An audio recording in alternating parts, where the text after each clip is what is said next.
Hello, my name is Dr. Dan Leitch. I'm an associate professor with the Faculty of Education at Simon Fraser University and president of the Confederation of University Faculty Associations, British Columbia. Kufa, BC.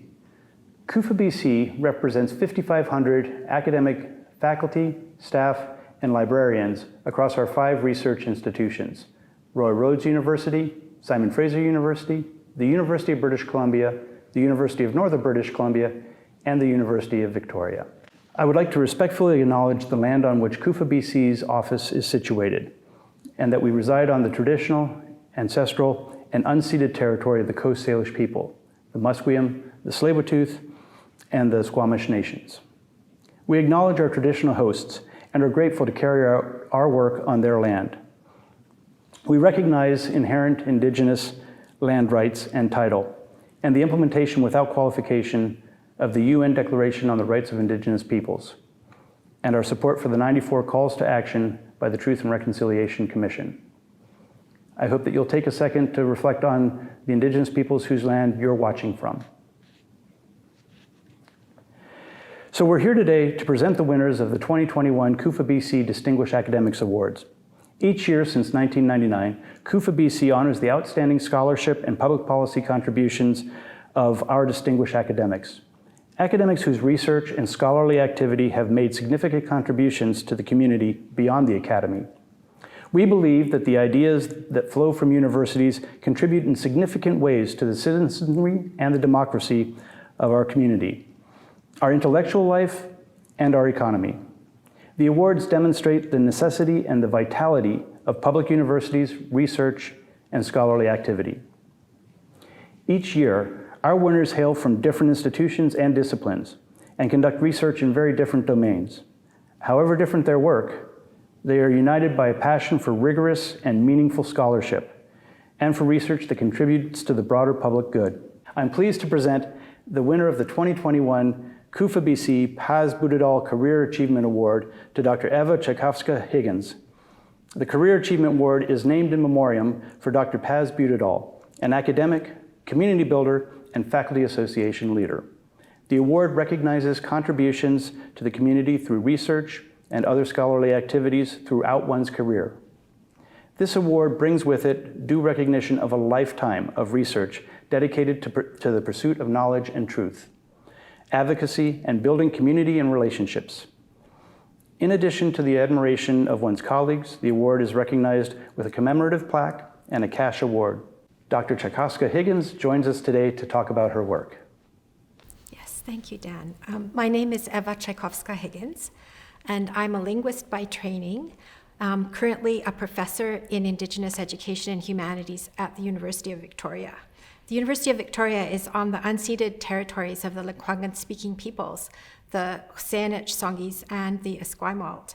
And I'm very, very grateful to live and work on those really very beautiful lands. And I'd also just like to say that I'm grateful today to be on the traditional territories and the unceded traditional ancestral territories of the Squamish, Tsleil-Waututh, and the Musqueam. So let's start very generally. Can you tell me about your research interests? Yeah, well, my research falls into several interrelated areas, including language documentation and description, and language revitalization and reclamation. And within those areas, I'm doing a number of different things, so I'll just mention the 4 kind of main ones. So currently, I'm working on 2 projects that are related to building dictionaries, one with the Nhamkjin language program and one with the Saanich School Board. And both of these take legacy recordings and make them accessible, usable, and also responsive to community goals. So one of them, the project with the Saanich School Board, is called Eilquil, Moving Out to Sea. Its purpose is to mobilize, for language learning and teaching purposes, hundreds of pages of typescripts and manuscripts and also recordings in Sanchothan language made by late Penech Dave Elliott Sr. in the 70s and early 80s, and he was working with about 18 first language speakers of Sanchothan. So these are an exceptionally rich and really brilliant resource for Sanchothan language. And the team that's working on this project includes elders, teachers, learners, a coordinator, and then I'm the team linguist. So it's really an honor to be part of that team. I'm also working on the Nhauschin Lexical Resource Project, and that one was begun about 30 years ago. So we're finally at the stage of proofreading, and that project involves creating a database of recordings made in the 60s and 70s by language speakers working with Dale Kincaid, who was a linguist. And then we're creating a web-based lexical resource, and we're also creating a print dictionary. And the group that's working on this includes the Nhauschin Language Program of Colville Tribes, and also the Humanities Computing and Media Center at the University of Victoria. Both of these projects are connected to a topic that I worry about a lot, and that is the question of how to ensure that digital projects and digital materials are actually sustainable and preserved into the future. Like many people all around the world, Indigenous language communities are using a lot of digital resources. They're creating language learning and teaching websites and so on. And the challenge is that, although this is something that most of us aren't really fully aware of, digital materials are actually a lot more unstable than print materials. And so one of the things that worries me is that a lot of these digital language resources are going to be lost within a couple of decades, if not sooner. And what we need is methods and software developed to preserve content, access, and functionality. So I'm part of a project called the Endings Project at the University of Victoria, which is actually focused on developing open processable standards for digital projects. And the principle that they're following is the LOCKSS principle, which is lots of copies keep stuff safe. So that's something that really matters to me a lot. And then also I'm involved in the Nithalnuk Partnership Grant. And that one brings together 9 partner communities from across the country to do research related to adult Indigenous language learning. And this is a project that's led by 2 of my Indigenous colleagues, Dr. Zonawa McIver and Peter Jacobs. And I'm supporting the work of 2 community partners, the University of Blue Quills and the Ganyangehaga community in Tyendinaga. Great, that's fascinating. Such critically important work that you're doing. And particularly when we think about the history of colonization and efforts to stamp out languages and language use and the core role that language and culture play. And so in many ways, you're doing absolutely critical work to counter the effects of colonization and protect communities. So thank you for that really important work. Well, I think I'm doing supporting work. Absolutely, yes. You're part of the work. You're part of the work that is being done, and it's critically important work. So your colleagues nominated you for this award, and each described your work as contributing to fundamental changes in the field of linguistics. Your seminal paper on research models, community engagement, and linguistic fieldwork, Reflections on Working Within Canadian Indigenous Communities, affected the trajectory of research by defining and arguing for a socially responsive approach to linguistic research. So I'm really interested and curious about what it means to bring a socially responsive approach to linguistic research. Can you tell me about the community-based language research and the model for linguistics? Yeah. Well, one of my areas of research for about 20 years has involved thinking about community engagement as research practice in linguistics. And a result of this work has been an attempt to conceptualize a way of thinking about sort of different levels of engagement. And it builds on the work of social linguists like Deborah Cameron. So at one end of the continuum, you can sort of imagine this, is what Cameron called ethical research. And she defined that as research in which language speakers are viewed as social subjects of research. And this was the dominant form of fieldwork research conducted primarily by non-Indigenous academic linguists throughout the 20th century in North America and elsewhere around the world. And we can sort of think of that as linguist-centered or researcher-centered in the sense that it involves research on language, and it's controlled by the interests and the agenda of an usually outsider linguist.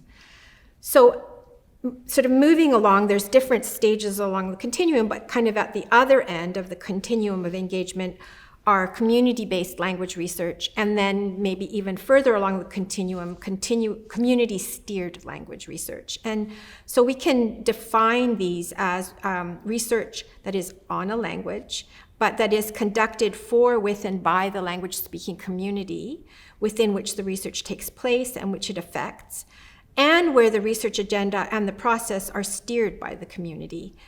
And it can be conducted in partnership with linguists who are from outside the community, and also by linguists from within the community. So this is collaborative, community-based practice, and it allows for community control. It allows for broadening the scope of the research questions.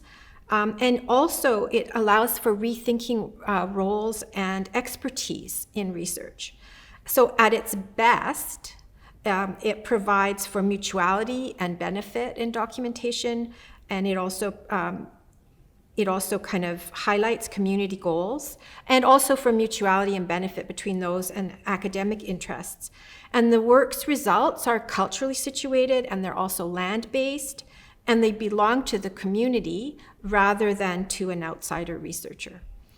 So I think it's really important to understand that how research is conducted has to be responsive to its context. So if, as a linguist, I'm working with a language that has 50 million speakers, my responsibility to the language and to the speakers is completely different than if I'm working in an Indigenous context where a community is acting to reclaim a language that has been taken from it as a result of forces like colonization. The Maori scholar Linda Tuhiwai-Smith points out that research is not an innocent or distant academic exercise, but an activity that has something at stake and that occurs in a particular set of political and social conditions. So research that is aware of its context is conducted with respect, with reciprocity, with responsibility, with relevance, and also with accountability to relationships. And these are the kind of R's of Indigenous and Indigenous research, which are developed by Indigenous scholars like Verna Kirkness or Sean Wilson or Margaret Kovach and many others. So kind of to sum it all up, the model of research that is called community-based language research is one way to respond respectfully to its context. Well, this is really exciting to me and an interest area of mine in that we're here to recognize your career achievement. And so you've made a career of working in communities and with communities and taking research from a scholarly domain and making sure it is meaningful in practice. That's a pretty radical way to engage in research. And I'm guessing it was quite radical at the beginning of your career. So what's it been like to work as a scholar who's pushing back against, I think, some of the traditional conceptualizations of what it means to do research? Well, that's a great question, and it's obviously got a complicated answer. So partly it's really exciting, and it's really humbling because there's so much that someone like me doesn't know about how to work in a good way. And so I've had to really listen, and I've had so many really generous teachers. But also it's been really frustrating and hard, and it just felt like in addition to doing the research, it was also essential to constantly be advocating for thinking differently. And the faculty meetings in which people discussed whether such research was valuable or whether it counted and so on was just, I think many of us who do research in different ways than the traditional academic Euro-Western ways have the same sorts of challenges. Well, it's a testament to the quality of the work that you've done and that you've engaged in pushing those envelopes throughout your career. So I appreciate you doing that work. You didn't get to see the interviews with the other two candidates, award winners today, but both of them are also highly engaged in community-based research, and they really talk about feeling like we're on the edge of a sea change in the way much of this work is valued and recognized by our peers. Yeah, I think that a lot has changed, particularly in the last 5 to 10 years, but certainly 20 years ago, when I started working with the Saanich community, it was very different than it is now. So I think it's really exciting how much has changed, and it's fantastic to see younger scholars than I am doing really innovative work and working in really good ways. Well, and they work on the shoulders of the people who went before them and drove this work. So thank you for that work and that contribution. You have an incredible record of engaging with First Nations communities, government officials, professionals, and scholars. So you are recognized for your work in advancing the democratization of knowledge, supporting the reclamation of language, and social action and social change. Tell me about your involvement in SSHRC's first Humanities Indigenous Language Revitalization Community University Research Alliance, or CURA, project at UVic, a groundbreaking multimedia approach to community-based research. Well, the whole project started in 2001 when Chisington, Dr. John Elliott Sr. approached UVic. Chisington is a language champion, a Sinchothan teacher, and at the time he was the chair of the Saanich Native Heritage Society. And he approached UVic and then eventually met me, and he approached us to try to find ways for UVic to support the Sinchothan language community's language revitalization goals. And at the time at UVic, my colleague, Dr. Sue Banzik, was working with the Halkamenim Treaty Group to develop a strategic language plan. And then another colleague, Dr. Tom Hukari, was also working with Halkamenim speakers on a dictionary project. And then Chisington was working with First Peoples Cultural Foundation, which is a Crown Corporation, and it was the very first stages of the development of what is today the suite of language, web-based language archiving tools, which is called First Voices. So there was a convergence of already established relationships and activities in the community, and these meant that Chisington's approach to UVic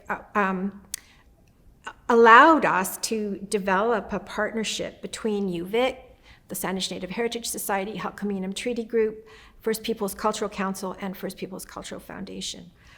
So through that partnership, we developed a set of guiding principles, which we called the principles of respect. And they included the need for equality, that communities should exercise control over information related to their knowledge and heritage, that the research was managed and governed jointly, and that communities benefited from it. We also developed infrastructure, and we undertook research in both the Sinchothan and the Halkamenim language communities, and also at UVic to facilitate and support the reclaiming of the languages.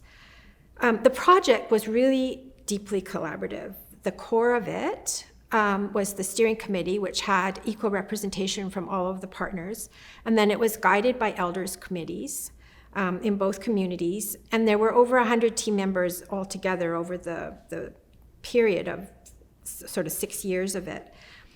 The steering committee considered that if the project was truly to reflect the principle of community control over research, the project shouldn't replicate the kind of typical non-Indigenous, often hierarchical models of scientific research. And so one of the ways that we did this was we ensured that the non-academic project participants initiated and led and also authored the projects that they participated in. And we also thought a lot about how to ensure that our consultation processes were actually meaningful and that they truly reflected community guidance, since the research was intended to be of value for the community.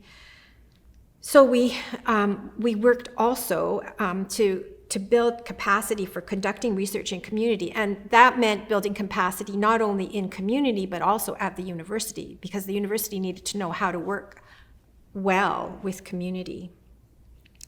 I think one of the most important things that we learned about a community-based project of this kind was that the process itself of working out how to work in a good way was a result. And in fact, for most of us on the Cura project, the process itself was the result, and it was more important than the kind of more tangible, countable products. So I think that was a really important insight that we had for us, and that has carried over into the work that we are all still doing. And interestingly enough, almost all of us who were involved in that project, which basically ended in 2010, it's kind of had a ripple effect. And so almost all of us are still involved in language revitalization projects. And both the Halkamenim and the Sintothan speaking communities are doing really fantastic language work. That's such a key point. I mean, you made a lot of good points there, but as soon as you were talking about the community retaining the data, that the community needed to own the research data, my first response was, wow, how did your ethics board respond to the researcher not being the one that is always in control of the data? And you followed up later by talking about how so much of the work was also building capacity at the institutional level to understand how to engage in this work and do it well.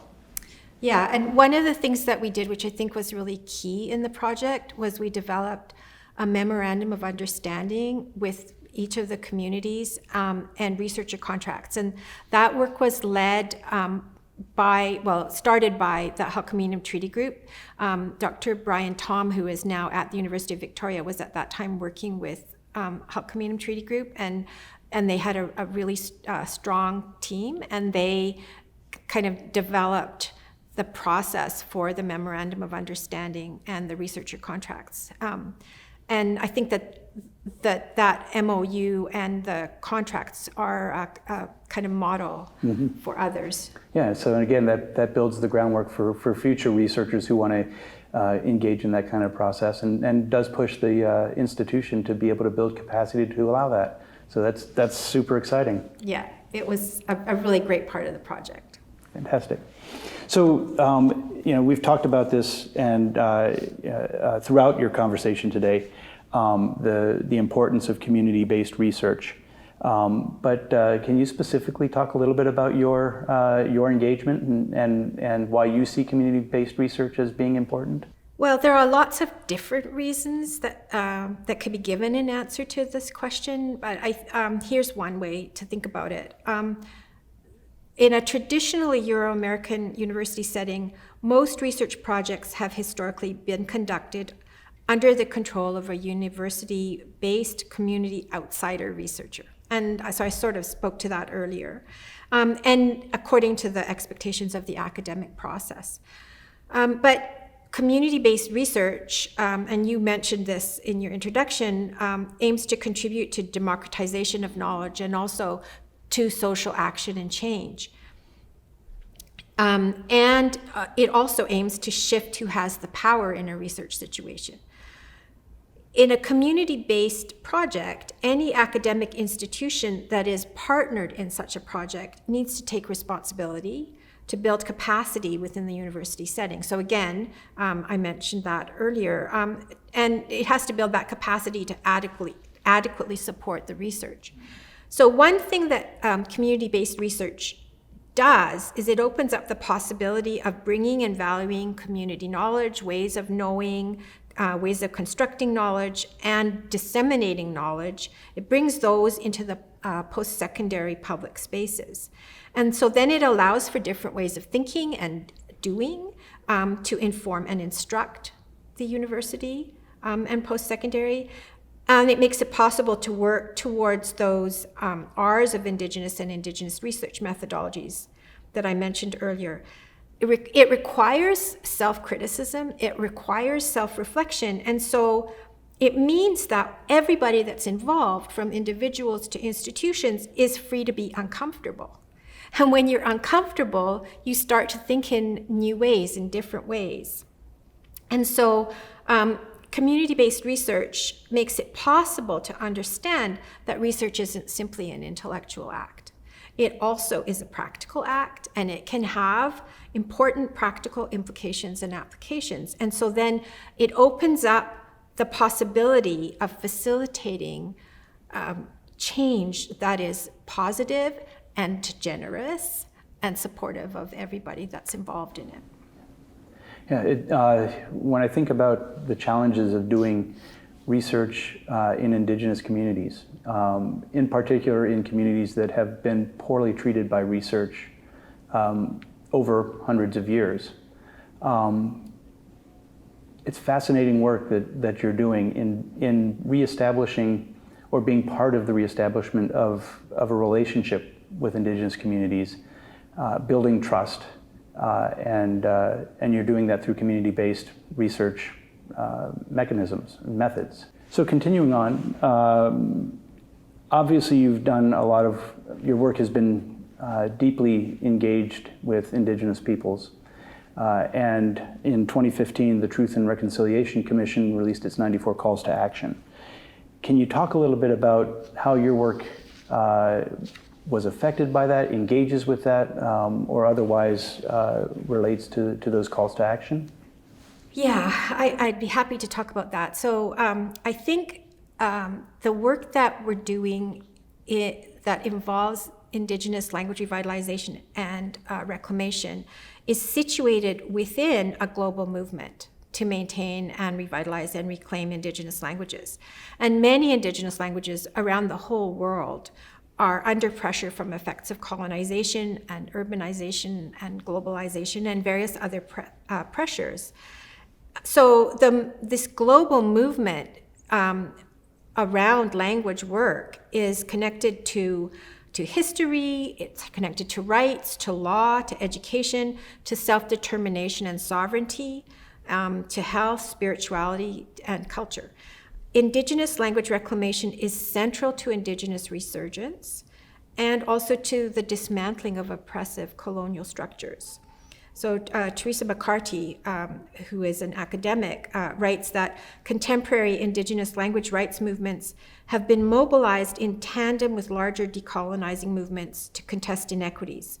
So language rights are about much more than language per se. They are about challenging racialized hierarchies and power structures. The value of languages to Indigenous communities is reflected in the United Nations Declaration on the Rights of Indigenous Peoples in various articles. It's reflected in the 1996 UNESCO Universal Declaration of Linguistic Rights, and it's also reflected in several calls to action of the Truth and Reconciliation Commission, including, we call upon the federal government to acknowledge that Aboriginal rights include Aboriginal language rights. So the work that we're doing in language reclamation and revitalization is very deeply connected to the calls to action. Fantastic. How do you think that your work has promoted equity, diversity, and inclusion in post-secondary education? Well, I think that working with Indigenous communities and supporting language work in partnership with communities is one path through which Indigenous knowledge and worldview and expertise is brought into post-secondary spaces. So that means that post-secondary institutions have to learn to support and value Indigenous knowledge and also Indigenous students and Indigenous scholars, and they have to learn to do that in good ways. And so if that is done respectfully, then it has the potential to promote equity, diversity, and inclusion. That's such critical work that we do now, and EDI has in many ways almost become a buzzword in what institutions approach. So helping the institutions to be able to do that work authentically and not symbolically, right? I see your work as really pushing those institutions to engage in that authentic change and not just speak to the importance of EDI and symbolically work on that. Yeah, well, I think that the people who are really doing that work are the Indigenous scholars and the Indigenous students, and then they're supported by people like me who are privileged to work with them. And I should step back and apologize too, because when I say things like your work, I'm speaking globally, because you've made it very clear that your work is not an individual endeavor, but a collective endeavor. Yeah. And so it's the communal work that I'm referencing, and not you individually. Yeah, thank you. Clearly, your work has impact, and it's important to you that your work has impact. Can you talk a little bit about how you see the work that you've been a part of affecting the people of British Columbia?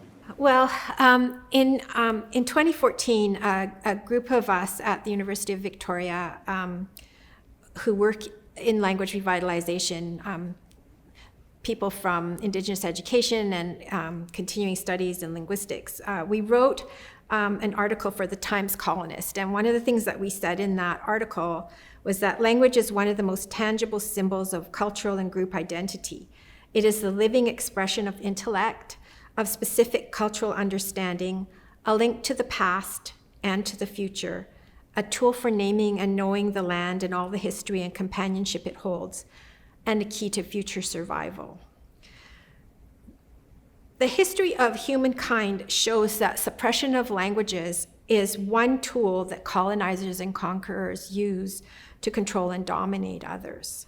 And that's one of the reasons that children in residential schools were punished for speaking their own languages. And that's part of a very painful history. So as a result of its centrality in the lives of people, having access to one's ancestral language is intimately connected to wellness. And it's very difficult to quantify this, but there's just overwhelming evidence through experience to support this claim. Just as suppressing language is a tool to control and dominate, I think the work that is happening in communities throughout BC to reclaim languages is a tool to overturn some of the ills of the harms that colonization has brought to so many Indigenous communities. So it's a tool that contributes to the health of people and to the health of communities. And so I think that can only be a good thing for all of us. Yeah, valuing the language, the link between language and culture. You can't